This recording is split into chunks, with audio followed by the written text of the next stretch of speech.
Merci, Monsieur le Président, Madame la Ministre, Monsieur le rapporteur, Mesdames et Messieurs les députés, mes chers collègues, nous y voilà. La France va inscrire dans sa loi le père facultatif et permettre la venue au monde d'enfants sans père. Mais qui êtes-vous pour vous permettre une telle mutilation? Est-ce à dire qu'un père est inutile? Assumez de dire qu'un père n'est pas nécessaire. Assumez de dire que vous ne devez rien à vos pères. C'est précisément cette société-là que je ne veux pas. Celle qui dit qu'elle se fait toute seule. Celle qui dit que l'autre n'est pas nécessaire. Alors pour moi, voyez-vous, il n'y a pas plus grand que l'homme. Et vous le piétinez, vous le réduisez à rien, à ses gamètes, à 1/60 millième de millimètre. Un donneur, vous appelez ça. Mais Madame la Ministre, ça c'est un homme, Madame la Ministre. C'est pas un donneur, c'est celui qui porte et qui élève et qui soulève des montagnes pour son petit. Celui qui l'élève jusqu'à lui, celui qui le soigne et l'encourage. Celui qui le rassure et le grandit, qui l'écoute et l'accompagne. Mais n'avez-vous donc jamais eu de père pour que vous ne sachiez pas à quel point on ne se passe pas d'un père? C'est souffrance contre souffrance, Madame la Ministre. Il ne faudra pas dire « cette France-là a été humiliée ». Vous avez choisi d'en apaiser une en jetant de l'acide sur l'autre. C'est souffrance contre souffrance, je vous l'assure. Bien sûr, une mère peut faire ça. Évidemment qu'une mère peut tout faire. Et alors? Faut-il donc séparer et supprimer les pères? C'est ce que vous faites, Madame la Ministre. C'est ce que vous faites, Mesdames et Messieurs les députés. Et j'espère que vous aurez conscience de la société d'élimination que vous créez. J'idéalise les pères, me dit-on. Mais n'idéalisez-vous pas les mères? 30% des maltraitances sont dues aux mères. Nous devons légiférer pour un corps social. À force de Nous devons légiférer pour un corps social. Et à force de légiférer pour des catégories, des groupes et des sous-groupes, chacun tire de son côté, c'est la loi du plus fort. Vous créez les communautarismes contre lesquels vous prétendez lutter. L'enfant est le témoin privilégié de la force de l'homme. Et lorsque l'homme devient père, cette force se transforme en service au plus petit. Lui seul peut apprendre ça à l'enfant et conjure ainsi la loi du plus fort. Et vous choisissez de faire sans eux, de ne prendre d'eux que ce qui vous intéresse, leurs gamètes, et de jeter le reste. Mais l'homme est un tout, Madame la Ministre. On ne prend pas que ses gamètes et jeter le reste. Il n'y a pas plus noble que l'homme, et seul l'homme nous montre que servir est l'acte le plus noble qu'un être humain puisse accomplir. Votre loi, Madame la Ministre, est criminelle. C'est souffrance contre souffrance. Il ne faudra pas dire cette France-là a été humiliée. Votre loi, c'est s'offrir un être humain. On ne s'offre pas un être humain, Madame la Ministre. Un être humain n'est ni un objet, ni un projet, ni une promesse de campagne. Votre loi, loin d'abolir les inégalités, votre loi les aggrave. Votre loi soulève des questions de marchandisation du vivant, d'eugénisme, de sélection, le dévoiement du sens de la médecine et la voie du design de l'enfant parfait comme nous le voulons que vous déverrouilliez. Au-delà des bornes, il n'y a plus de bornes. Ce n'est pas le droit qui refuse un enfant à ces femmes, c'est la biologie. Il n'y a ni discrimination, ni inégalité, et vous le savez très bien. L'affirmer à longueur de médias, c'est mentir et manipuler l'opinion. La liberté si fièrement revendiquée n'est qu'une liberté de consommateur. Des Français accèdent au hard discount reproductif qu'il faudra reconnaître en France. Si la PMA, la congélation ovocitaire, le DPI, la recherche sur embryons, si tout cela existe, c'est aussi parce qu'elle enrichit médecins, généticiens, biologistes, patrons de start-up, juristes, avocats, banquiers en sperme et en ovules. Et vous faites semblant de ne pas le voir. Aider l'autre, voyez-vous, et vous le savez, c'est l'aider à accompagner ses limites. C'est l'aider à accepter ses limites et vivre avec. Ce n'est pas dépasser le possible humain. On ne peut décemment pas destituer la figure paternelle au motif que des nouvelles familles apparaissent. Produire des enfants sans père est une atteinte aux droits de l'enfant. Donner à des enfants des parents toujours plus vieux n'est pas un progrès social. Donner une mère seule pour famille n'est pas un progrès social. C'est antinomique avec votre plan pauvreté, antinomique avec vos politiques d'aide à la famille. Et vous le savez très bien, comme vous savez que ce qui est vrai aujourd'hui n'est pas vrai demain, comme l'amour ou l'intention. Vous savez tout cela, mais vous cédez à la société gouvernée par ses seuls désirs. Vous cédez à la société gouvernée par aux frustrations et vous cédez à cette conquête de droit à l'infini, comme si la liberté s'y trouvait, quelle leurre. Vos arguments nient le bon sens. Au nom de tous les enfants qui ont manqué de père. Je suis obligé de couper le micro. Je vous en prie. Je vous remercie. Je suis obligé de contraindre le temps de parole. Je vous en prie, s'il vous plaît, Madame Thiel. Je vous remercie. Je voudrais saluer tous les téléspectateurs de DBS Matinal qui sont désormais blanchis et qui sont répartis dans tout le monde entier.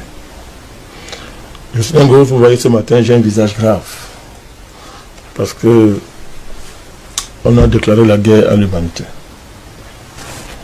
Et l'humanité doit se lever pour faire la guerre à ceux qui lui ont déclaré la guerre. Et pour ça, tous les moyens sont désormais permis. On vient de voter une loi en France. Le mois c'est en cours. La loi bioéthique. Et les gens semblent ne même pas être au courant. Les intellectuels, les hommes de Dieu, les pasteurs, la société civile, tout le monde s'éteint et ne mesure pas la gravité. Mon cher Geoffrey Ngos, la loi qui vient d'être votée en France, ou bien qui s'est ratifiée par le Sénat, qui a envoyé une deuxième lecture, c'est le crime des crimes contre l'humanité. C'est-à-dire, depuis que le monde est monde, il n'y a jamais eu ça sur cette terre. C'est-à-dire que des hommes, c'est-à-dire, M. Macron, ce voyou, ce criminel, M. Macron, avec sa majorité de délégués mentaux, ils ont osé franchir le pas en allant faire voter une loi qu'on appelle la loi bioéthique, dont le contenu est le suivant, avec les conséquences. Désormais, la frontière entre l'espèce humaine et l'espèce animale est abolie, n'existe plus. C'est-à-dire que désormais, on va mélanger les embryons souches des animaux avec vos embryons souches. C'est-à-dire, pour vous dire, c'est-à-dire le foetus, votre embryon souche, on va mélanger. Je ne sais pas ce qu'il veut produire avec ça. Je ne sais pas ce qu'il veut produire. Mais, derrière ça en plus, on peut tuer un enfant qui a 9 mois dans le ventre d'une femme. L'avortement à 9 mois. L'infanticide. Légalisé en France. Désormais, à cause de cette loi, on arrive à un niveau où on peut concevoir sans rapport sexuel. C'est un rapport sexuel naturel. C'est-à-dire que M. Macron et sa bande de malades mentaux détestent les rapports sexuels naturels. Il ne veut pas entendre parler de ça. Il veut nous inventer des rapports sexuels numériques, transhumanistes, illuminatistes. Désormais, ça veut dire on a fabriqué un enfant dans un laboratoire, on l'implante dans le ventre d'une lesbienne. Pour qu'un couple de lesbiennes ait des enfants. Sans rapport sexuel naturel. Et vous voyez derrière même, à travers la GPA et la PMA, on va généraliser ces rapports sexuels anormaux pour que les homosexuels aient des enfants. Et des enfants qui ne sont pas des enfants, qui vont aller directement au laboratoire. Cette loi a été votée, mon cher Ngos, et ça coïncidait avec ce qu'on appelle en France le salon de la PMA et de la GPA. C'est-à-dire, les gars, c'est pas une coïncidence, c'était bien organisé, parce que les gars ne savaient pas que le Sénat allait l'envoyer en deuxième lecture, pour la relire. Parce que même le Sénat, en renvoyant, ils n'ont même pas fait de modifications essentielles. Donc, ils ont donc programmé le salon en même temps. C'était bien planifié par M. Macron et son lobby. Donc, à ce salon, c'est quoi? L'enfant est désormais une marchandise. Tu peux commander un enfant comme tu commandes un yaourt. On t'apporte ça à la maison. Tu peux commander un enfant, c'est la marchandise. Il y a des grosses entreprises qui sont là pour exposer leur capacité à fabriquer les enfants, en laboratoire. Sans aucun moyen naturel. Mon cher Ngos. Ça veut dire caractéristiques précises, les yeux, cheveux, morphologie. C'est-à-dire que tout ce que vous voulez, même parfait, sans défaut. Sans défaut. Quand je parle de ça, j'ai envie de pleurer. Je ne sais pas si on est encore sur terre. C'est-à-dire que les gens comme Macron et la France, elle était dans un pays normal. Si moi j'étais président du Cameroun, j'allais rompre la relation avec la France. On peut parler avec. C'est pas un être humain, mon cher Ngos. C'est-à-dire désormais la frontière qui va. C'est-à-dire la nouvelle guerre froide dans le monde, ça va être les nations qui vont sauvegarder les valeurs de civilisation humaine contre ces nations comme la France. C'est criminel, mon cher Ngos. Ce n'est plus un pays ça. Et si les gens acceptent ça, nous ne sommes plus des êtres humains, mon cher Ngos. On ne peut pas continuer à collaborer avec un pays qui a à sa tête un malade mental, un président de merde, qui décide comme ça de dire que nous ne sommes plus des êtres humains, mon cher Ngos. On a dit de nous anéantir devant nous, les gens voient. Et vous appelez ça la France. Ils ont osé appeler ça le progrès. Et je ne suis pas naïf. Quand c'est voté en France, vous voyez que le projet c'est quoi? L'ONU va entériner, on va vous imposer ça. C'est ça le but. Et c'était ça qui était derrière le Covid, mon cher Gousse. Il faut le dire, nous ne sommes plus en face des êtres humains. Alors moi j'attends non les ONG. Qui ont passé le temps à brailler sur le droit de l'homme. C'est maintenant qu'on va voir qui un jour a défendu la société les droits de l'homme. Mais c'est quoi le droit de l'homme si c'est pas le droit à la vie? Mais c'est quelle affaire ça? C'est quelle affaire ça, mon cher gosse? Mais c'est une déclaration de guerre à toute l'humanité. Tout le monde doit se lever dans tous les pays du monde pour arrêter ça très vite. Je dis tous les peuples. Tous les peuples. Vous comprenez pourquoi M. Macron hait les Africains qui accouchent nos mamans? C'est un salopard qui connaît parce qu'on appelle la vie. Il va venir se mettre ici pour dire que non, les femmes africaines accouchent trop. Il n'a même pas d'enfants. Il ne peut même pas avoir. C'est pas un être humain. Il ne peut même pas en avoir, ce monsieur. Et les gens regardent. Les présidents africains, ils font comme s'ils ne le voient pas. La société civile, l'église, ou l'église catholique. C'est maintenant qu'on va savoir si le peuple là, ça soutient à quelque chose.